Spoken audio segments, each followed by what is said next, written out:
Hola, buenas. Espero que estéis todos muy bien y empezamos nuestro segundo tema, nuestra segunda unidad del primer curso de Historia de la Música.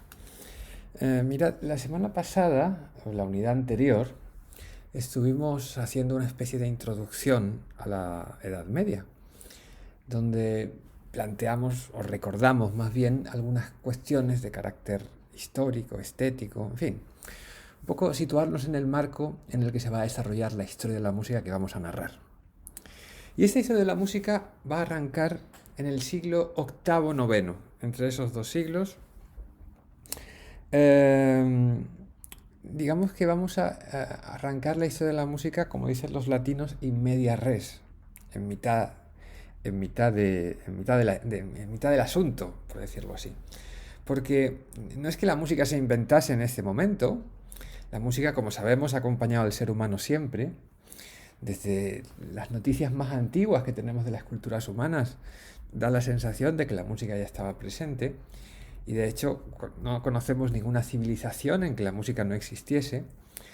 Pero nosotros iniciamos nuestra historia aquí porque es en este momento cuando va a surgir el primer repertorio que va a dejar una constancia escrita en notación musical, me refiero en Occidente. En realidad la historia de la música ha sido en muchos aspectos una historia de la notación. Y en la clase de hoy trataremos de explicar por qué en este momento de la historia, en el siglo octavo, noveno, bueno, más bien en el siglo noveno, pero ya veremos cómo esto hunde sus raíces en el siglo octavo, hay un determinado repertorio musical que empieza a ser anotado. No es casualidad, responde a una necesidad histórica y trataremos de dilucidarla en los próximos minutos. Como bien sabéis, el repertorio musical al que estoy haciendo referencia es lo que se conoce con el nombre de canto gregoriano. ¿Mm? ¿Qué es el canto gregoriano? Sería la pregunta de partida de esta clase. Pues como veis en la proyección, el canto gregoriano es, la definición que ahí pongo, un corpus musical para el servicio religioso a lo largo de todo el año.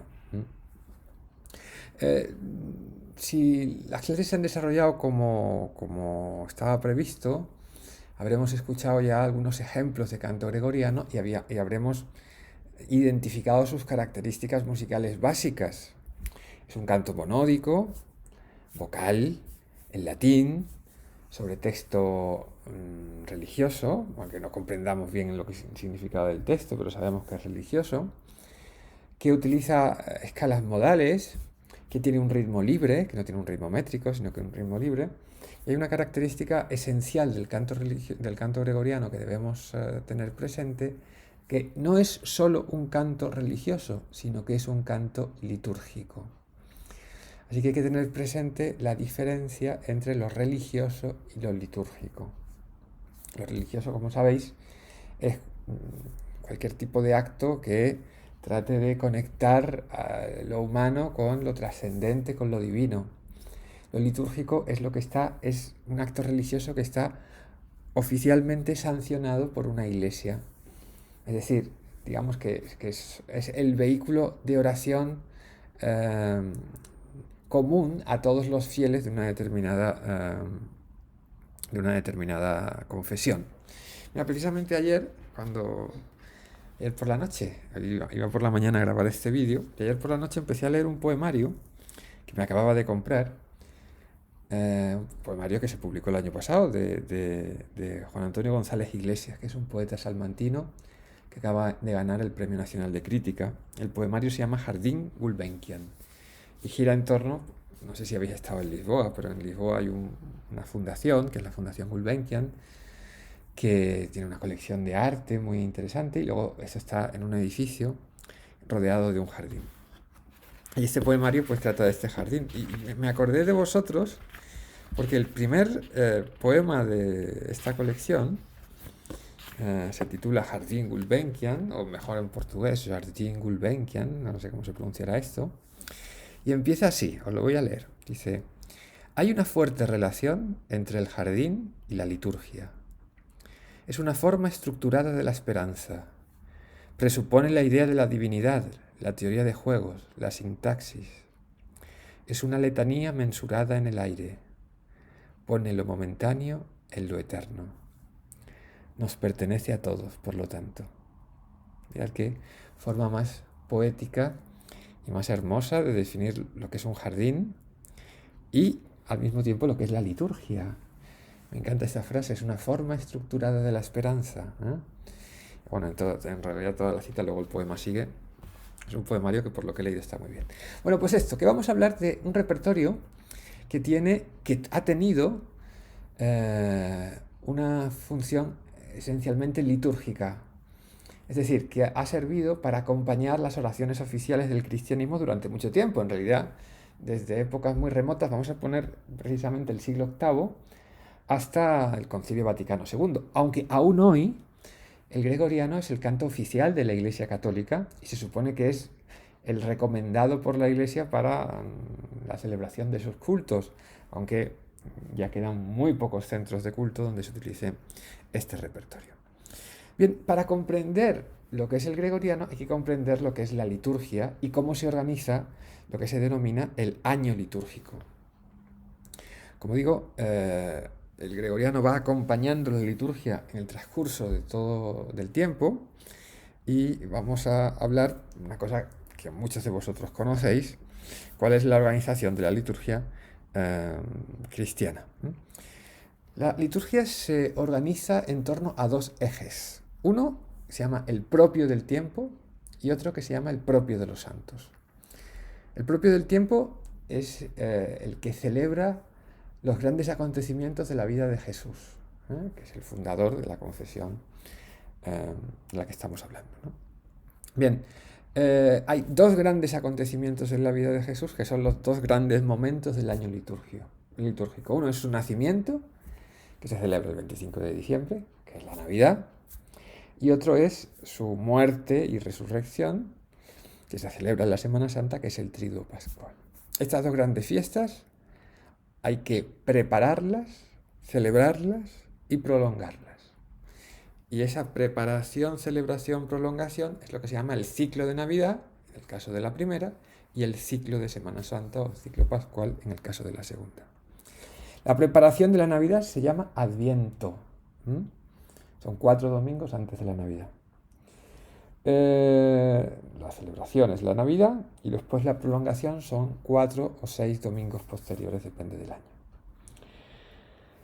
El segundo gran núcleo festivo es la Semana Santa, el Triduo Pascual, que se celebra esos 3 días que hemos comentado, jueves, viernes y sábado santo, que se preparan durante los 40 días precedentes, que es lo que se conoce con el nombre de la Cuaresma, y que se prolonga hasta la fiesta de Pentecostés.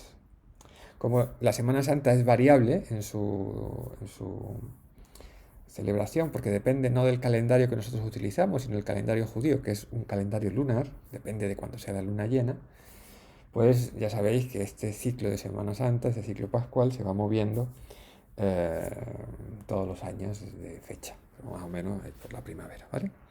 Lo que no es ciclo de Navidad y ciclo de Semana Santa es lo que se conoce como, se conoce como tiempo ordinario, ¿vale? Por ejemplo, ahora estamos en tiempo ordinario. Hasta diciembre no empieza el Adviento, que arranca el ciclo de Navidad. Bien, este es lo que llamamos el propio del tiempo. El otro eje de ordenación de la liturgia se conoce con el nombre del propio de los santos, que son las festividades que celebran los acontecimientos de la vida de la Virgen María, la Madre de Jesús, y del resto de los santos. A diferencia del propio del tiempo, que es variable en su configuración anual, porque la Semana Santa se va moviendo, el propio de los santos es inmutable. Cada santo, cada acontecimiento de la vida de María tiene su día. Así San Fernando, que lo sepáis y podáis felicitarme, es el 30 de mayo. O San José es el 19 de marzo. O la Asunción de María es el 15 de agosto. Las fechas están fijas. Entonces, para yo poder llevar a cabo la liturgia del día de forma correcta, tengo que situarme en el año litúrgico y saber en qué momento del año litúrgico me encuentro, tanto en el propio del tiempo como en el propio de los santos. Por ejemplo, esta será la semana, no lo sé, la semana 25 o la semana 14, no lo sé, del tiempo ordinario, y hoy será el día de San, lo que sea, ¿eh? ¿De acuerdo? Además de esto, que es lo que se conoce con el nombre del ciclo anual, la liturgia se organiza también en el llamado ciclo semanal, que es que no todos los días son igualmente relevantes en el plano litúrgico. Como sabéis, el día principal de la semana litúrgica es el domingo, lo que se conoce con el nombre de la feria primera. Y el resto de días de la semana son feria segunda, feria tercera, feria cuarta, feria quinta, feria sexta. Nosotros que estamos ahora, bueno, no sé, cuando lo veáis en el vídeo, bueno, lo vais a ver todos el mismo día, pues, en fin, serán días diferentes del ciclo semanal. Y finalmente, el último grado de concreción del año litúrgico, de la organización litúrgica, es lo que se llama el ciclo diario. Es decir, las oraciones propias del día, que son ya las que efectivamente se realizan por parte de los fieles y de la comunidad. El ciclo diario se compone de dos unidades litúrgicas básicas: el oficio divino y la misa. Empecemos por la menos conocida, que es el oficio divino. El oficio divino son, o también llamado liturgia de las horas, son las oraciones que a lo largo del día realizan las personas consagradas a Dios.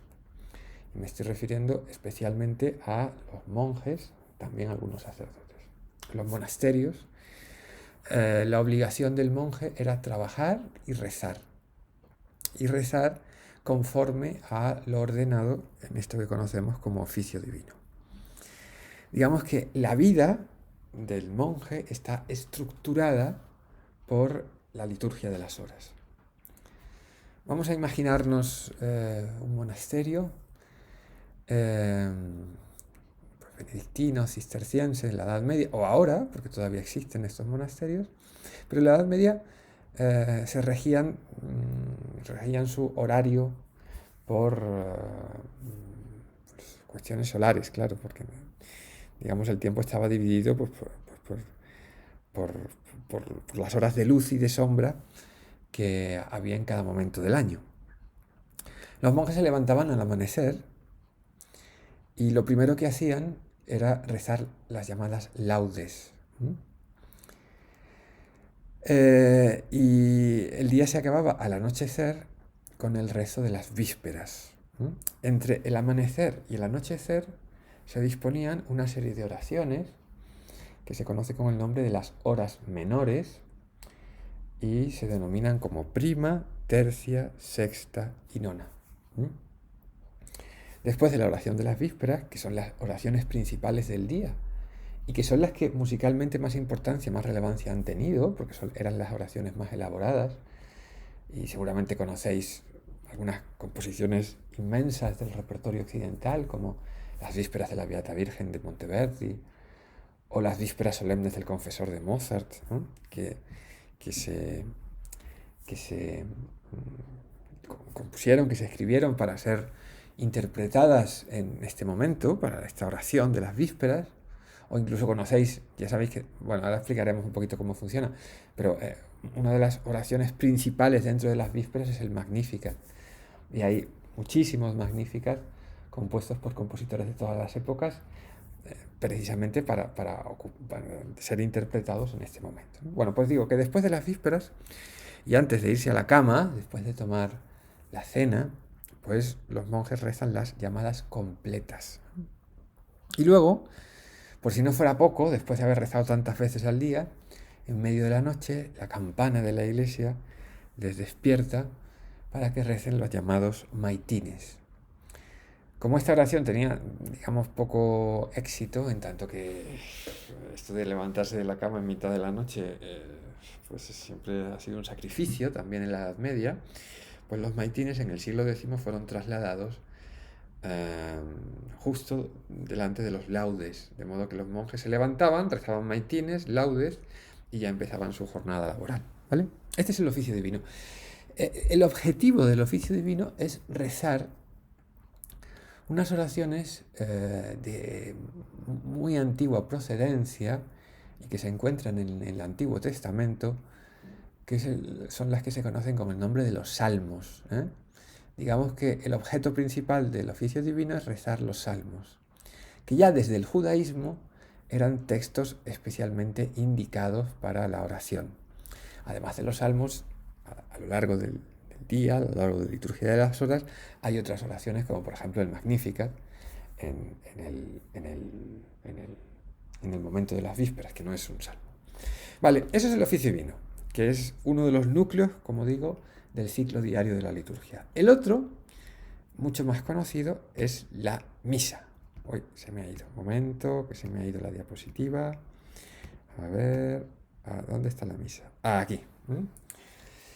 Ya sabéis que la misa es la conmemoración de la última cena que hizo Jesús con sus discípulos, y el núcleo central de la misa es la consagración del pan, la transustanciación, que dice la teología católica, es decir, que el pan se convierte en el cuerpo de Cristo y se reparte entre los fieles. Las misas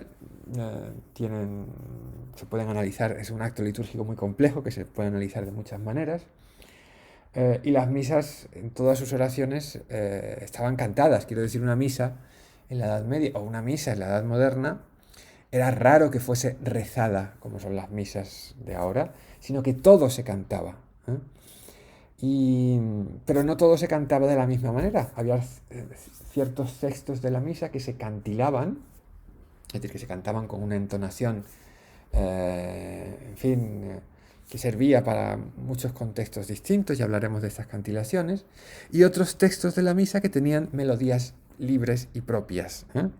Aquí os he añadido un listado de oraciones de la misa con melodías libres, es decir, con melodías que no eran comunes a muchas oraciones, sino que eran propias de ellas, ¿no?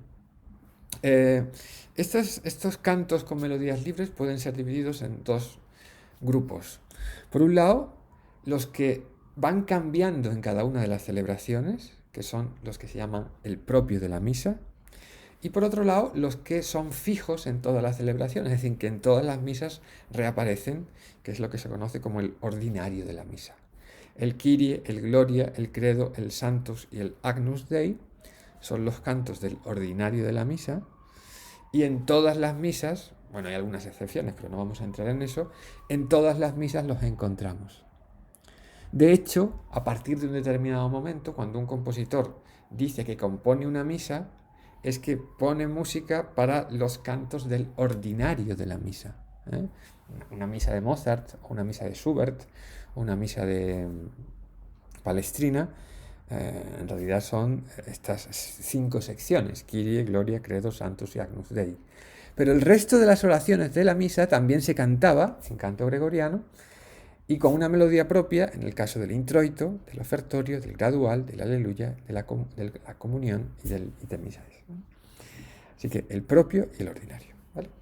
Bueno, pues estas cosas es interesante saberlas porque nos van a servir para acompañarnos en muchas cosas que vamos a explicar. Bien, una vez visto estas cuestiones de infraestructura, nos vamos al pasado y nos vamos al siglo IX. Siglo VIII, IX, en esa transición. Mirad, esto que os pongo es una foto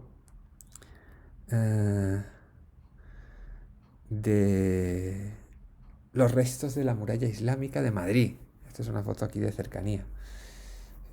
Si damos un paseíto, pues podemos verla. Esto está detrás de la Almudena. Y pongo estos restos porque la historia que vamos a contar ahora ocurre más o menos en el momento de la fundación de Madrid. Madrid se funda, parece ser, en el siglo IX, y la historia que vamos a contar ahora se desarrolla más o menos en el siglo VIII, IX, en este contexto. En este contexto es interesante situarnos en un plano político. El siglo IX es un momento en que los reinos cristianos peninsulares están conquistando nuevos territorios y van empequeñeciendo las dimensiones del Al-Ándalus, que era la España musulmana. Pero en este siglo octavo, noveno estaban pasando cosas muy interesantes en Europa. Eh, ya sabéis que después de la caída del Imperio Romano, la inestabilidad política era muy fuerte, los reinos se iban sucediendo, pero se iban desbaratando también con mucha facilidad, hasta que en el siglo octavo una determinada dinastía tomó el poder en el reino de los francos y consiguió construir un imperio que ocupaba una gran extensión en Europa, ¿eh? Y lo veis en este mapa, es este imperio que está en rosita, no solo en rosita, sino también en verde, que es el llamado Imperio Carolingio. Para indagar en las raíces del canto gregoriano tenemos que acercarnos a este Imperio Carolingio y a sus vicisitudes. Y si os parece, os animo a que hagamos una excursión, que vayamos a una ciudad alemana, muy cerca de la frontera con Bélgica, que es Aquisgrán. No sé si habéis estado en Aquisgrán, pues yo os invito a que vayáis. No es que os invite económicamente, pero os invito, que os animo a que vayáis y que visitéis la Catedral de Aquisgrán, que es Patrimonio de la Humanidad, que es esta que vemos aquí, que es un edificio muy complejo, construido en diferentes épocas, pero que tiene una capilla, que la vemos, esta capilla octogonal, que está en el centro de esta foto que vemos, que es la capilla de aquí, que es la llamada Capilla Palatina. La Capilla Palatina es el último resto, aquí la vemos por dentro, el último resto del llamado Palacio de Invierno de Carlomagno. La Capilla Palatina fue una construcción alucinante para su tiempo y durante casi 200 años fue el edificio más alto que se construyó en el norte de Europa y con un gran prestigio porque allí, digamos, asistía a las celebraciones religiosas el más grande de los gobernantes europeos de su tiempo, llamado Carlomagno, el gran Carlos. Además, esta capilla tuvo mucha importancia en el desarrollo posterior de Europa. Fue la llamada Capilla Imperial. Aquí se encuentra el trono de Carlomagno, que es esto de aquí. Y aquí se encuentra, que es a lo que vamos, no en la capilla, sino en el Museo Catedralicio, el llamado sepulcro de Carlomagno. Cuando Carlomagno falleció, fue enterrado en este magnífico sepulcro, que no fue construido al efecto, sino que fue, digamos, recuperado de las antigüedades clásicas. Este es un sepulcro de la época romana, pero que Carlomagno utilizó para sus honras fúnebres, para sus honras fúnebres. Si os fijáis en este sepulcro, aquí se ve un poquito mejor en el detalle, lo que representa es un mito clásico muy relacionado con la idea de la muerte, que es el mito de Perséfone o de Proserpina. Ya sabéis, esta muchacha que fue raptada por Plutón para convertirla en su esposa, por Plutón, por Hades, por el dios que dominaba el inframundo, y que era hija de Ceres, que era hija de Hera, y que su madre, digamos, estaba tan disgustada por el rapto de Plutón y porque su hija estuviese condenada a estar de por vida en el inframundo, que consiguió de Júpiter, que consiguió de Zeus, que la diosa pudiese salir una vez al año del inframundo, y así pues nació la primavera, ¿no?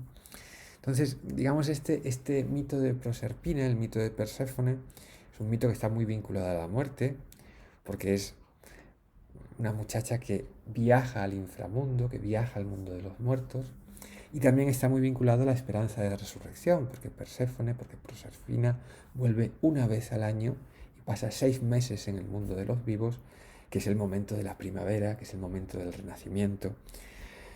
Por lo tanto, en este mito, los cristianos medievales vieron una especie de imagen también de la resurrección de Cristo, como Cristo resucita 3 días después de su fallecimiento.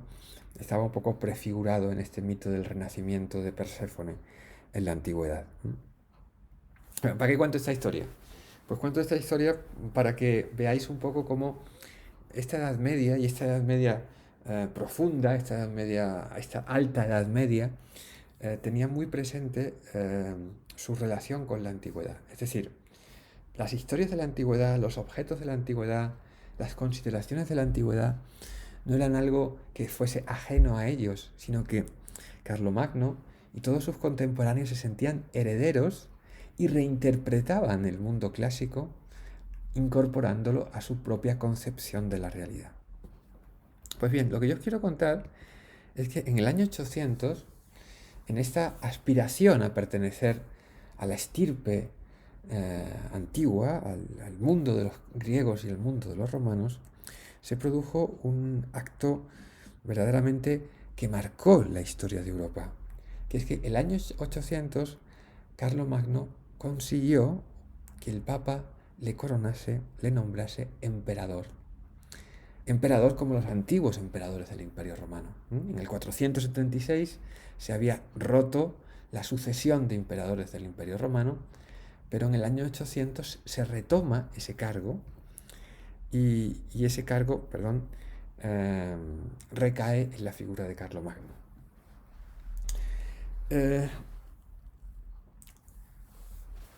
Ser nombrado emperador no era simplemente un capricho de Carlomagno, sino era reclamar para sí la autoridad simbólica que poseía esta dignidad, política. El imperio que Carlomagno había forjado era un imperio muy extenso y era un imperio muy variado. Ocupaba territorios muy diversos, sometía a poblaciones muy distintas, con idiomas distintos, con prácticas religiosas y creencias diferentes. Carlomagno fue consciente desde el principio que si quería mantener la unidad del imperio que había forjado, necesitaba darle una unidad cultural y religiosa a las poblaciones que había sometido. Y es en este contexto cuando, situamos el origen de esto que conocemos como canto gregoriano. Mirad, vamos a resumir muy brevemente cómo evoluciona la liturgia en la Europa medieval. En el siglo IV es cuando el cristianismo se convierte en una religión importante, en una religión oficial del imperio. Hay muchas liturgias diferentes, es decir, se reza de muchas maneras en las iglesias de toda la cristiandad. Y estas maneras estaban, digamos, determinadas por las prácticas locales. Es decir, en determinadas ciudades importantes se había establecido una liturgia, por ejemplo en Milán, por ejemplo en Roma, por ejemplo en Antioquía, y en las áreas de influencia de esas ciudades, pues se seguían las prácticas que allí se habían forjado. La cosa cambió en el siglo VIII. La cosa cambió cuando Carlomagno forja su imperio y cuando Carlomagno quiere darle coherencia cultural y religiosa a su imperio e impone que en todos los territorios en los que gobierna se produzca lo que se conoce con el nombre de la unificación litúrgica. Es decir, que todos los súbditos de Carlomagno deben rezar de la misma manera. No el rezo individual, que eso cada uno hacía como quisiera, sino los rezos oficiales de la Iglesia, las oraciones de los monjes en el oficio divino, las celebraciones de la Eucaristía, de la misa, en todas las iglesias del imperio, debían hacerse de la misma manera. Y como Carlomagno y el Papa de Roma habían establecido una alianza política muy importante, Carlomagno decide que el modo correcto de rezar, que el modo, digamos, sancionado y obligatorio de la liturgia, será aquel que determine el Papa de Roma. Es decir, los usos litúrgicos romanos se convierten en los usos oficiales del imperio. Se unifica la liturgia en todo el imperio carolingio a partir de las costumbres litúrgicas de Roma y de la corte papal. Esto de unificar la liturgia en el siglo VIII es más fácil de decirlo que de hacerlo. Porque, en fin, las comunicaciones entonces eran realmente complicadas. y hacer que un monasterio en Suiza o que una catedral en lo que es ahora Bélgica siga los usos litúrgicos romanos, pues tenía su gran complicación. ¿Cómo se consiguió? Pues utilizando la tecnología de la época, que no era el WhatsApp, que no era el correo electrónico, que no era el Skype, que no era nada de esto, sino que eran los libros. De modo que en Roma, en los scriptorium de Roma, los copistas, digamos, fueron recopilando manuscritos, fueron copiando manuscritos con los textos de las liturgias que se hacían en Roma, y estos manuscritos viajaron a los diferentes centros religiosos del imperio y se adoptaron como oficiales. Llegaban los textos de Roma y esos textos se asumieron como oficiales. La dificultad estaba en que esos textos también se cantaban. Y la transmisión de las melodías se había hecho tradicionalmente a través de la oralidad, es decir, a través de la memoria. Para que un sacerdote, para que un monje aprendiese el modo de cantar los textos litúrgicos, tenía que pasar años de preparación y años de memorización, porque el repertorio musical litúrgico era inmenso. Fijaos que todos los días las celebraciones son diferentes y todos los días eso lleva una música, y todo eso había que memorizarlo. Así que junto a los libros que viajaban a los centros, a las capitales religiosas del imperio para imponer la liturgia romana, viajaron también monjes que enseñaban cómo había que cantar esos textos. Fijaos el jaleo que supone esto. Porque imagínate que a una catedral del norte de Francia llegan los nuevos textos litúrgicos y llegan los monjes que tienen que enseñar cómo cantar esos textos litúrgicos. Y tú no solo tienes que aprender las melodías, sino tienes que olvidar aquellas melodías que ya sabías. Porque en esa catedral, desde tiempo inmemorial, se utilizaba también música para acompañar la liturgia. Pero esa música no era la misma, sino que eran otros modos de canto. En fin, digamos que la operación de unificar la liturgia y la operación de unificar musicalmente aquello que se interpretaba en las iglesias, fue una operación realmente muy complicada. Por eso no es casualidad que en el siglo IX apareciese de repente la notación musical.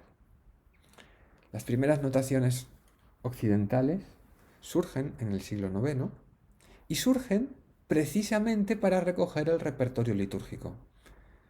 Y esto, evidentemente, no es una casualidad, sino que esto debe ser comprendido en el intento de memorización que se había emprendido en el siglo anterior y que debió ser ayudado por esta nueva herramienta para evitar una nueva disgregación. Porque fijaos, yo puedo hacer el esfuerzo en esta catedral del norte de Francia que poníamos, por ejemplo, de aprender las melodías que vienen de Roma.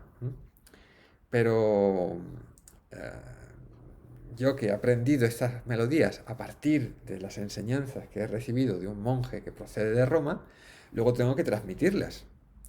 Y se la enseño a mi discípulo. Y mi discípulo se la enseña a otro. Y el otro se la enseña al siguiente. Y se produce como estos juegos que se hacen en la infancia del teléfono, de que una palabra se susurra al oído y esa palabra va pasando de unos a otros y al final aparece una palabra diferente. Pues eso era lo que temían. Es decir, que tras ese gran esfuerzo de unificación litúrgica, la transmisión oral, por su propia naturaleza, fuese disgregando de nuevo los cantos. De modo que para evitar ese proceso natural de disgregación, la notación aparece como una herramienta que fija, que estabiliza y que sirve como una referencia inmutable también en la conservación de los cantos. Ya que la escritura permite que los textos sean comunes e inmutables en todas las celebraciones litúrgicas, la notación musical va a permitir que eso ocurra también en el plano sonoro. Es decir, que la música se mantenga también en todas las celebraciones litúrgicas. Bien, así llegamos, espero que lo haya explicado bien y se haya comprendido, no lo sé. Si no, ya me preguntáis. Así llegamos a lo que conocemos como repertorio gregoriano. El repertorio gregoriano no es más que el resultado del proceso histórico que acabamos de describir. Carlomagno decide unificar la liturgia en su imperio y toma como modelo la liturgia papal. De modo que el punto de partida del gregoriano es la liturgia papal. Pero el gregoriano no es la liturgia papal, porque desde que esa liturgia llega a las iglesias del imperio hasta que se anota, hay un proceso de transformación musical producto de la oralidad, de modo que lo que se escribe en el siglo IX no es lo mismo que se enseñó oralmente en el siglo VIII. Y lo que se anota en el siglo IX queda estabilizado y se va a convertir en el patrón, digamos, en la norma, que poco a poco va a imponerse no solamente en el territorio de los francos, sino en toda Europa. Mirad, hay una cosa muy interesante, que es cuando, digamos, esos manuscritos en los que se había anotado el repertorio en el territorio de los francos llegan a Roma, los músicos religiosos romanos, los monjes y los sacerdotes romanos, se dan cuenta que las melodías que proceden del reino de los francos no son exactamente iguales que las que se cantan en Roma, porque han vivido un proceso de transformación. De ahí se distinguen como, junto al canto gregoriano, es lo que se llama el canto romano antiguo, que está anotado en algunos manuscritos que se conservan en la ciudad eterna, y que es el testimonio más fehaciente de cómo, digamos, esas prácticas romanas fueron modificándose en el reino de los francos. Bueno, en resumen, que el canto gregoriano es el resultado de las transformaciones que la liturgia papal sufrió en el reino de los francos durante el siglo VIII y IX, y cómo esas transformaciones llegan a un punto que cristaliza y que se mantiene en el siglo IX, gracias a la notación. ¿Vale? Bueno, no me enrollo más en esto, pero simplemente quiero hablaros de una cosita más. Es casi una curiosidad, pero que es interesante saberlo para que comprendamos bien cómo funcionan estas cosas. Y ya acabo con esto el tema. Aunque durante la mayor parte de la Edad Moderna y de la Edad Media este repertorio se conoció con el nombre de canto llano, este repertorio monódico litúrgico de la Iglesia se conoció como canto llano, nosotros lo conocemos por una denominación tanto tardía, aunque digamos hay fuentes antiguas que también la utilizan, que es la de canto gregoriano.